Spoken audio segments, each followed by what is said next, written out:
Bonjour amis geeks, nous sommes en direct du VP Tech Nantes 2014. Je suis en compagnie de Julien, bonjour. Bonjour. Alors présente-toi nos auditeurs. Alors moi je suis Julien Maury, je suis développeur WordPress.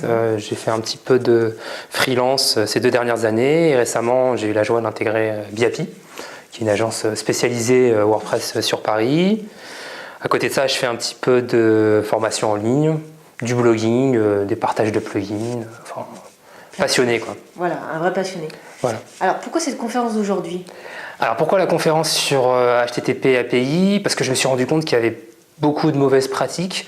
Et alors l'idée c'était pas du tout de, comme je l'ai dit dans la conf, de donner des leçons en disant moi je suis un boss, regardez comment il faut faire, mais de mettre en perspective et de dire pourquoi c'est intéressant d'utiliser cette API finalement et pourquoi on ne se contente pas d'utiliser ce que PHP propose. Et tout l'objectif c'était justement de faire comprendre que la classe de WordPress a vraiment un intérêt très très important, surtout quand on veut diffuser ces ressources à un public très très large, avec des installations, des serveurs qui n'auront pas la même configuration, etc. Donc, Et pour les personnes qui n'ont pas pu assister à la conférence, est-ce que tu peux donner là sur internet des 3 astuces de ton expérience? Ouais. Alors le conseil que je pourrais te donner, c'est surtout d'ouvrir le cœur de WordPress.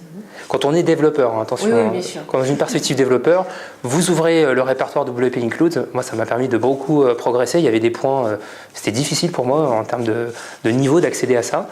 Et en reprenant, en bidouillant un petit peu le code, parfois en le copiant, en collant carrément, j'ai vu comment ça fonctionnait, comprendre bien la logique du cœur de WordPress pour avoir des codes et des plugins qui collent le plus possible. Essayer de ne pas réinventer la roue, c'est ce qu'on voit souvent dans certains plugins. WordPress a vraiment prévu beaucoup d'API pour le personnaliser, notamment avec les hooks et compagnie. Et surtout, voilà, si j'avais un conseil à donner, c'est ça, et surtout pour la classe HTTP, l'API HTTP, ouvrir le cœur de WordPress, voir toutes les constantes, les filtres, les actions. On peut aller très très loin dans la personnalisation. Pourquoi WordPress et pas un autre CMS? Alors pourquoi WordPress et pas un autre CMS? Pour la facilité d'accès au départ. Moi, au départ, je suis un utilisateur et j'avais été impressionné par l'UX, quoi. Le côté expérience utilisateur, c'est hyper simple. En une journée, on peut se former alors qu'on n'est même pas... C'est très accessible. Voilà, c'est super accessible. Et en même temps, quoi qu'on puisse en dire, même certains qui aiment bien troller WordPress, etc., ça tient la route sur des projets même à très très grande échelle. Il suffit d'avoir la bonne configuration et de savoir bien l'utiliser, quoi. Si tu veux choisir un plugin? Si je devais choisir un plugin sur WordPress.org, Ton favori, hein. Mon favori, j'aurais tendance... moi, c'est pas vraiment un plugin massif du style même Yoast, Jetpack, qui sont de très bons plugins, mais plutôt des utilitaires qu'on peut trouver sur GitHub. Donc plutôt il y en a un qui s'appelle Purge Transient, par exemple, qu'on trouve sur GitHub et qui permet de gérer automatiquement la purge des transientes. Voilà, il y a des utilitaires comme Export Database. Voilà, trucs très pratiques de développeurs qui nous permettent d'intervenir par exemple sur une installation très facilement. Et un point positif et négatif? Alors un point positif de WordPress, je dirais, c'est sa capacité comme ça à fédérer. Donc aussi bien des profils, on va dire, techniques que l'utilisateur lambda. Après, un point négatif, je dirais, c'est dans le côté documentation.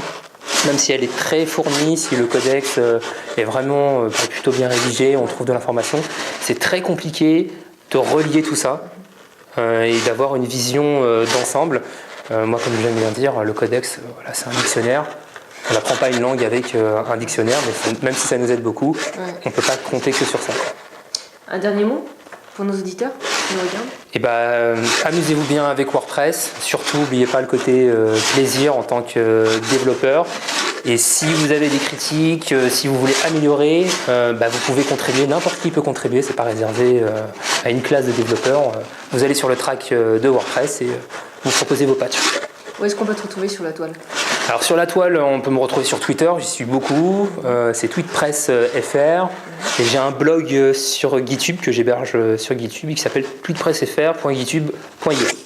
Très bien, merci pour cet échange. Merci à toi. Et puis on dit à bientôt aux auditeurs. Salut. Ciao, ciao.